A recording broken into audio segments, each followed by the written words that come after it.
Hey, everybody. Welcome back to Facebook Live. I'm so excited to be talking about collegiate ministry this afternoon with Daniel Johnson. Daniel is the BCM campus minister at the University of Kentucky. He's a regional campus minister for the area surrounding Lexington up there. I've known him for a long time. And in fact, I had this conversation with him yesterday. I feel like the old guy in the room because I remember him back when, like he was a student, which is awesome to see how God's using you. How God's working, through your ministry. Just incredibly kind of proud of you, and excited to talk with you today. Thanks for being with us. Yeah, absolutely. Thanks for having me, man. All right. Well, you've already in just a few short years had quite the journeyman experience. A lot of campuses, a lot of different settings, Georgia, Louisiana, Mississippi, now Kentucky. Yeah. What have those experiences, what are those contexts taught you? I mean, a lot of things. I think that most places, students are students, and so they're all looking. They're all looking for hope. They're all looking for relationships. They're all looking for friendships, community. They're looking for purpose. Many are directionless. People are broken. I mean, different contexts are different. I think, if I were to try to replicate the model here kind of deal, it doesn't always work out there. There are principles that transfer, everywhere. There's things that I take with me in my toolkit everywhere. But there are some things that you just need to know, okay, how big of a deal is Greek life at this school? At a community college, it's probably not going to be a huge deal.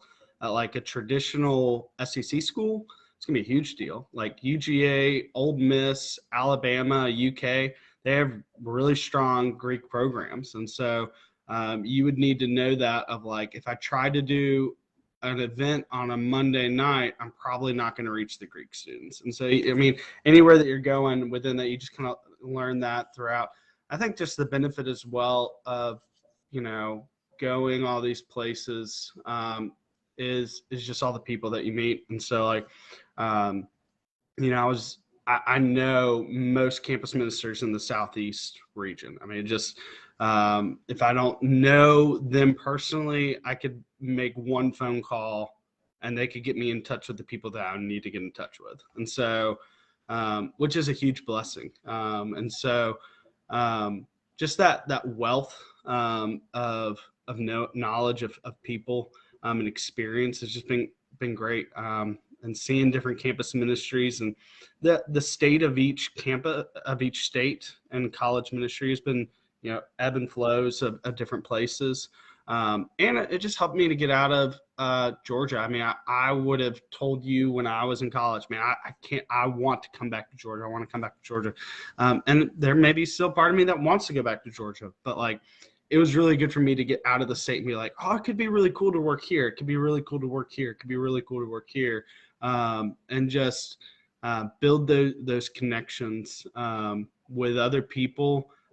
College ministry is a family. And so anytime I'm in any of those states, I'll hit people up and go see them. Or if I'm at a big conference, we'll just chat and see how things are going. So it's really just a blessing to have been all those places. At the same time, I love, Arliss talks about this a lot, but the impact that you can have of staying at one place. And so, man, I hope to be here for 20 years. I hope to be here for 30 years. I hope to be here 40 years, not just for my sake, but the sake of my wife, sake of my kids, establishing roots. Just the strategy of, you can have you're not their campus minister till, that freshman class comes through to their senior year. But at the same point, the legacy that you can have with administration, it takes more than 4 years. And they'll ebb and flow, but president, the chancellor, all those kind of things, you build those relationships and you suddenly become the person. If you're there for 15, 20 years, I mean, you have tenure there. You're somebody that the campus respects, and will go to and ask about different things. And so I've seen that at different places as well, that the longer you're there, the more cards you can kind of play, so to speak. Daniel, I've always appreciated that, we're talking yesterday, you really are a student of collegiate reaching and collegiate Yeah. reaching models, what people are doing. You've been in a lot of places, you know a lot of people. As you think about kind of collegiate reaching nationally, as you Sure. think even about the model that, you're engaged in, that I was a part of in collegiate reaching BCM, what are trends in collegiate ministry that you're really excited about? Sure. And maybe are there trends that you're maybe a little concerned about too? Yeah, I think they're two sides of the same coin. I'm really excited. The emphasis that's being put on evangelism has been really exciting. I watched your video with Mark Witt of we're the tip of the spear for evangelism for the local church. We partner with the local church. If anybody wants to come in under our umbrella as an RSO, it's just so strategic, so impactful. We're on campus with these students every day. And so just the strategy of evangelism is just so powerful. And I think there's this generation for college ministers are just so excited about evangelism. They see the need for it. They recognize, and I think Mark even touched on this, that we get some of the Baptist students that still come, but the drop off from even high school to college, it's big. And so we're reaching those students as well. But just the need on that campus. So they're seeing the evangelism, they're seeing the strategy. I have a buddy of mine who's working on PhD stuff in evangelism, who's a campus minister. And he said, man, I think college ministers, campus-based guys are doing evangelism second bar none. And part of the reason I'm doing my PhD is I think we should have the best putting our foot forward, teaching on those things, writing the books on those things. And so that's exciting. That excites me. On the flip side of that, I can be a little bit worried if all we're doing is pushing evangelism. And I'm not saying this is what's happening because I'm not in the every campus ministry, but even the tendency can be if we're just pushing evangelism,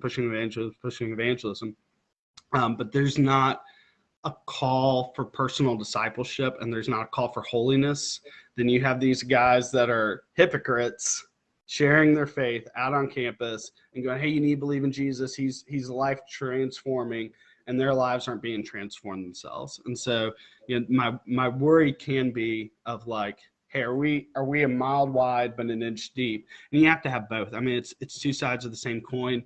I'm part of the campus multiplication network that like Clayton Bullion and Paul Wooster have started. It's a great resource for that. But one of the things that they talk about is like evangelism in the context, or discipleship in the context of evangelism. And so they propose three things. They're not revolutionary, but evangelism, discipleship, missions mobilization. And so discipleship is surrounded by either side by evangelism and discipleship, or by missions mobilization, meaning you came to know Christ because somebody shared their faith with you. You disciple them in Christ, and you go out and how somebody else comes to know faith in Christ is through evangelism. So the thing that I'm excited about is I think that people have really taught well for the last, I stand on, the backs of giants, stands among giants. I am so thankful for everyone that has gone before me. I think that the thing that I think my generation and a couple of, some key individuals are recognizing is nationally is like, is it holistic discipleship if we don't include evangelism, if we're not reaching our campus, if we're not making disciples who make disciples, if we're not going out there? And so I think that's a big thing for me. I'm really excited about that. And I think there's some guys that are just killing it, doing it well, and just doing really amazing. Let's talk about that. Let's talk, because even yesterday when we were just catching up, we were, getting to walk through all of these great names and yeah, sure. Social media accounts we're following, experiences we're going through, places we're going to learn. Who are you listening to? Who are the voices that, if we're going to be serious, whether you're a campus minister, a pastor, even just someone in one of our churches about reaching the campus, who should we be following on Instagram and listening to their podcast, reading their books? Yeah. I think the best pastors are the best thieves. So like, there's nothing new under the sun. If they are, it's hereditary. Now, I'm always quick to give credit where credit's due, so I don't plagiarize or any of those things, hot topics. But I mean, Paul Wooster threw that out, David Wooster, both of those guys. I mean, such simple models of gospel appointments. Like I even before I read that, I was like, oh, how easy would it be just to talk about something later? I was saying the same things, but to be able to have like just, I wasn't using such clear vocabulary, and I was going, this is great. Like, this is a clear package that I can present to somebody and not mumble over the words. And so it was really cool. Just, I mean, I've been following those guys since I was in seminary. And so like, those are the guys, they were following Steve Shadrach. They were following, which is another great name. They were following a lot of the crew guys. They were following Max Barnett, legendary BCM guy. They're following all these people.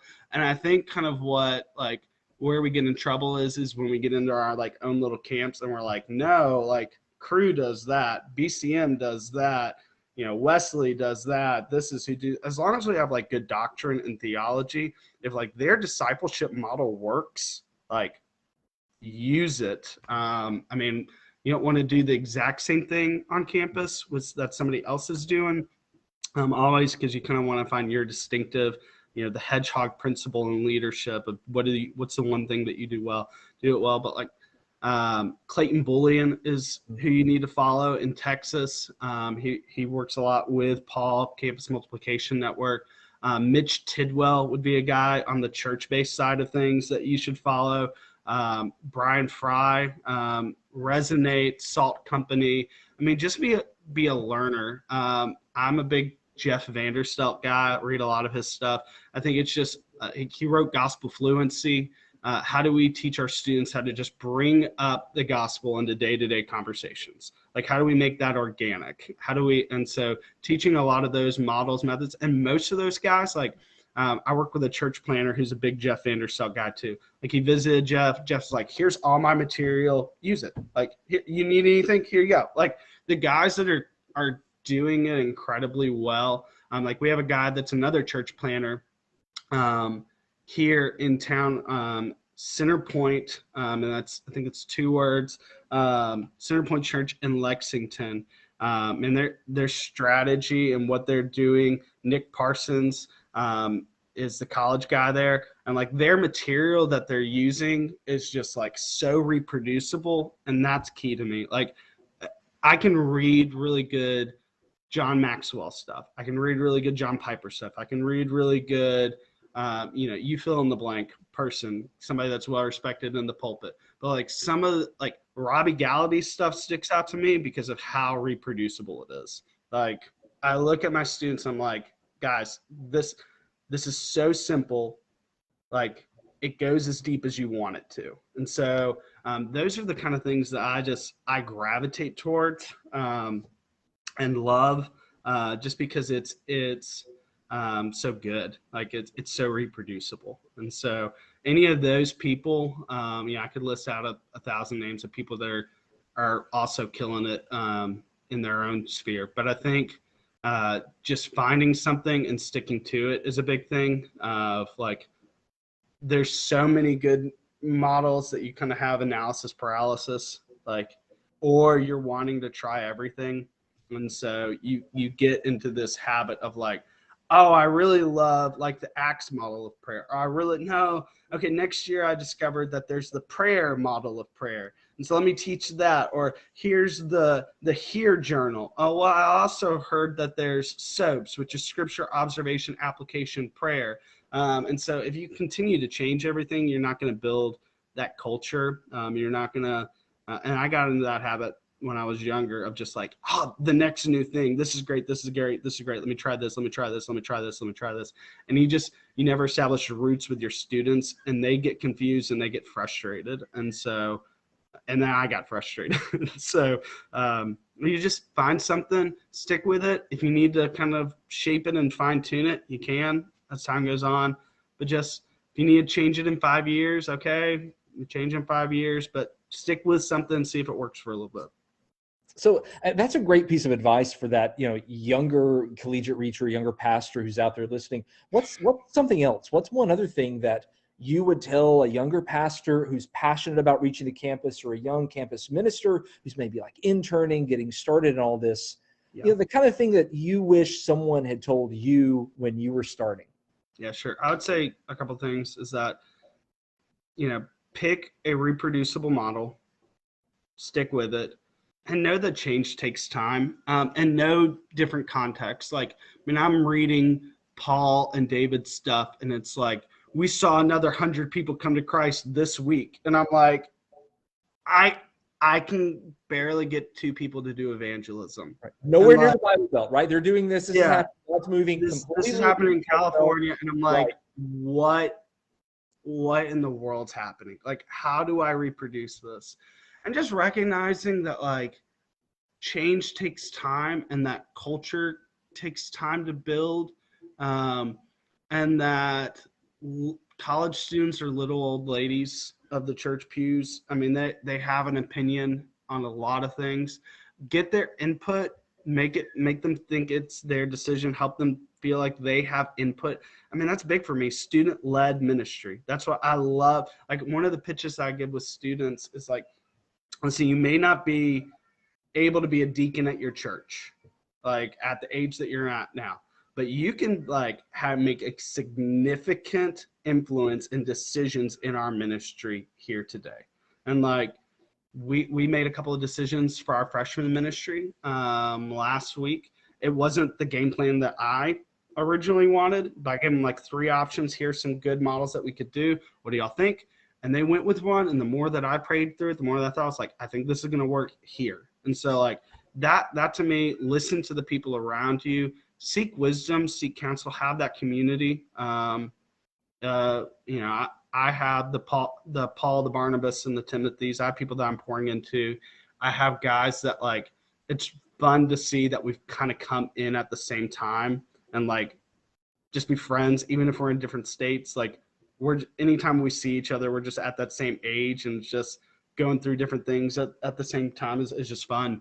And then having people that are like 1 or 2 stages above you, and then lifetimers that are the Max Barnecks, the Arliss Dickersons, who I forgot to mention earlier, the Mark Witts, have Ben Maddox's for me from Tennessee. Like, have those people that are just like there for you, encourage you. That's big. And just make those connections. Like, go to these national convention things, and just, even if you don't know somebody, get the person that could at least introduce you to 2 or 3 other people, and like get them to chauffeur you around the room for an hour and just be like, hey, have you met?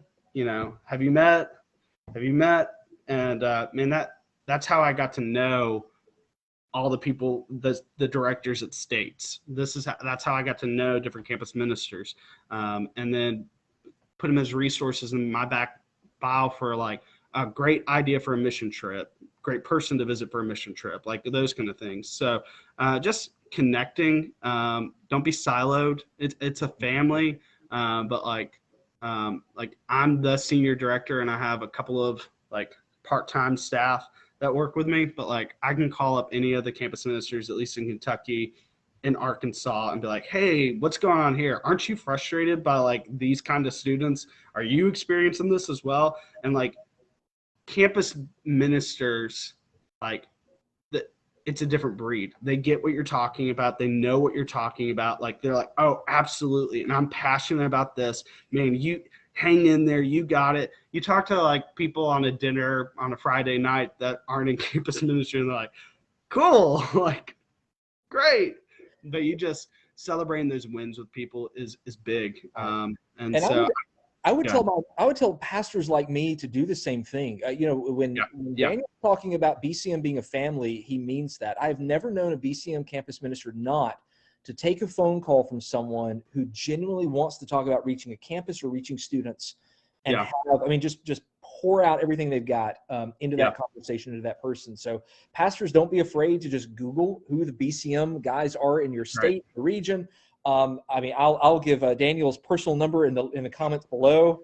No, I won't. But if you Googled him and called him, I bet Yeah. he'd talk to you.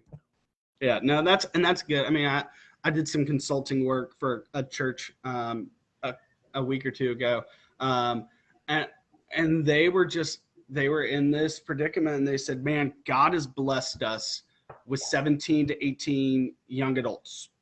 How do we reach them? Do you have a youth minister?" And then like I, I just look at it and go, man, traditionally, um, campus-based ministries are producing some of the best, not just other campus-based pastors. They're not just reproducing um, campus-based guys. Like I'm an anomaly from RBCM. Like there's a couple other people that probably came through my time and around that are coming from UGA BCM that are like campus-based. But you have like one of the guys that was the president when I was there. Is the college-based guy at Summit Church. Like that's huge. That's like, I mean, that's at a national thousand people church. Like, I mean, it's just, and he's killing it. And so you have other guys that are like, BCM does just such an incredible job historically where I can point to and go, he's the pastor at this church. He's the youth minister at this church. He's the college-based guy here. He's the worship music here. And so like the consulting kind of, I mean, is multiply beneficial because we're sending out these guys that are just incredible for the field. And so, you know, one of Kentucky's big things that they're producing, trying to push now is calling out the called. Like that, BCM equips and gives those leadership opportunities at a college age for them to test out and go, have you ever thought about ministry? And that excites me. I mean, and church is not that like they're not equipped for that always, and there's opportunities for them to serve, and in bigger churches there's an opportunity to serve, but like the level of responsibility that I can give a college student in our ministry is like, you own this. Like this is yours. This rides with you, you know, and I'm going to equip you. I'm going to enable you. I'm going to empower you. I'm going to give you the right tools to succeed. Like it's so cool to be able to see and then become that leader, them take ownership of that. Well, as we kind of wrap up our time talking together, this is all great stuff. I'm so grateful for you making the time to talk to us this afternoon. I know that kind of the thing that your heart's beating for right now in collegiate ministry is being the tip of the spear on campus and doing evangelism. You know, my local college context after COVID, our little regional college right here in town, there are literally like locks on the doors. If you don't have a student ID card, you can't get onto or move through campus. Sure. And I believe we're seeing access to campus is limited. So in years past, churches could walk onto campus and have a presence. It's so important for us as churches to have you, the recognized student organization, right there for us, but we can work with and through. But just talk about your passion for evangelism on the campus for a couple of minutes. And I kind of want to end on that note. That's good. I mean, I just think for campus space, like why I feel so like in Kentucky, campus ministry falls under the evangelism like umbrella. Is kind of like we have church revitalization, those kind of things. Evangelism falls under, or campus ministry falls under evangelism. And when they were like, what do you think about that? I was like, that's absolutely where it should be. Like, I want to be the tip of the spear. I want our students to be going out and regularly sharing their faith. And that's just a culture that you build over time. But we're just excited to see what God's doing. We shared our faith 112 times 2 weeks ago with the Great Exchange. And we're trying to instill the 3 daily habits of evangelism that Paul talks about, of Paul Wooster, sorry, not Paul the Apostle, although I do love both of their words. But Paul Wooster talks about, are you daily praying for opportunities to share your faith? Are you praying for a strategic list of 5 to 10 people? Are you and then are you spending time regularly with non-believers? Like if we're doing those 3 things, like we're going to see lost come to Christ. it's going to happen. And so just helping our student have that mindset and that periphery. And then just as well, like, I think we talked about this yesterday, but the idea of these campuses that don't have a college presence on them, or a campus-based presence, or a college church presence on them, is like, how can we strategically care for not just our campus but the surrounding campus? And like, selfishly, like that will help our ministry in the long run. In some ways, like, there's a Bluegrass Community College near us. Like, if I can get one of our guys, our interns, to go onto the campus and like train him up to do that, those students filter into our ministry in 2 years anyway. Like, we're reaching them before they even get on a campus. And so those are the strategic things that we need to be thinking about with evangelism. I mean, it's so exciting to see what God is doing, and just praying for revival. I mean, I think that's the start of the evangelistic movement. It's just like, God, would you burden my heart? And so, like, one of the things that we're just praying is like, God, burden our heart for this campus. Burden our heart. Like, your yoke is easy and your burden is light, but like, you're calling us to this burden. I mean, still burden our heart for this campus. Let your name be known on the campus. If we're reaching, the nations are at our doorstep. So like, we're having an international conference this weekend. The nations are at our doorstep. They can go out and be missionaries in their home countries. I mean, to not train them in evangelism, to not train them to be sharing Christ wherever they go, is to not train them in obedience. I mean, I can teach a student how to read Paul's big five that he talks about. Teach them how to read the word, teach them how to pray, teach them how to memorize scripture. Are they involved in a growing body of believers, the local church, and do they know how to share their faith? If I can teach somebody how to reproduce and do those 5 things, I can send them out to Taiwan, China, Africa, to Philadelphia, to Atlanta, wherever it is, to Timbuktu, and they can have a reproducible model of discipleship. But if they don't know how to share their faith and do it regularly and they don't have a heart for it, like, then I failed. And the 3 things, I do a lesson on 3 reasons people don't share their faith. 1, they have a fear of a lack of knowledge.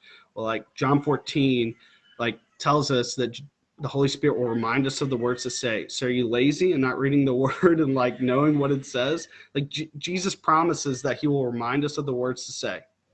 The second would be a fear of fear of rejection. Like, Paul talks about that, should I fear God or fear man? What do I have to fear man for? Like, my eternity, I don't have to answer to Biden. I don't have to answer Trump. I don't have to answer to whoever across the globe. I have to answer to one person, that's Jesus Christ. Like, what do I have to fear for? And then the final reason is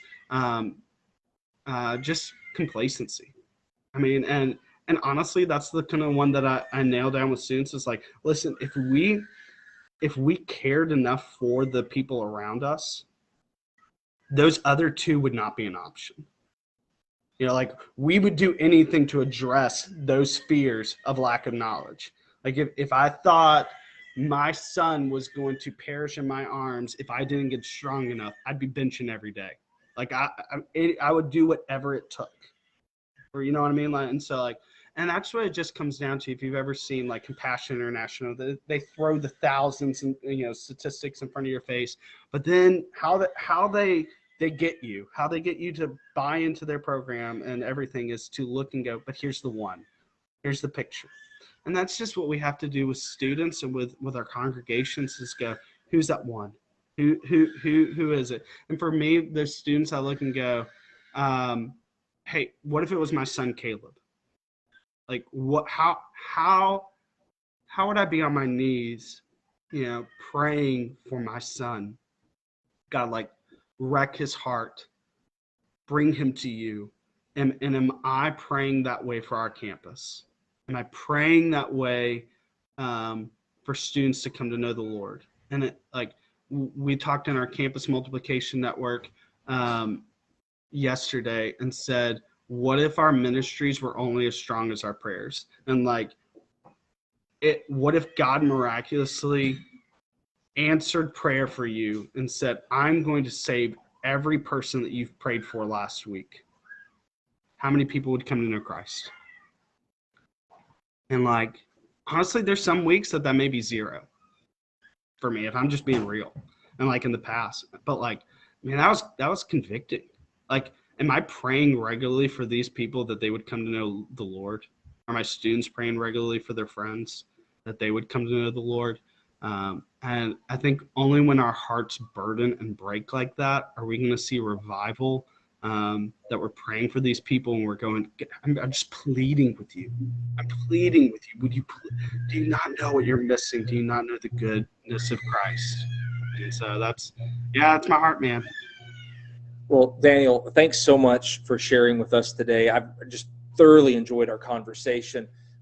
Looking forward to, just how God continues to use you in ministry. So, man, we're praying for you. We're pulling for you. Keep up the strong work, and we'll talk to you soon.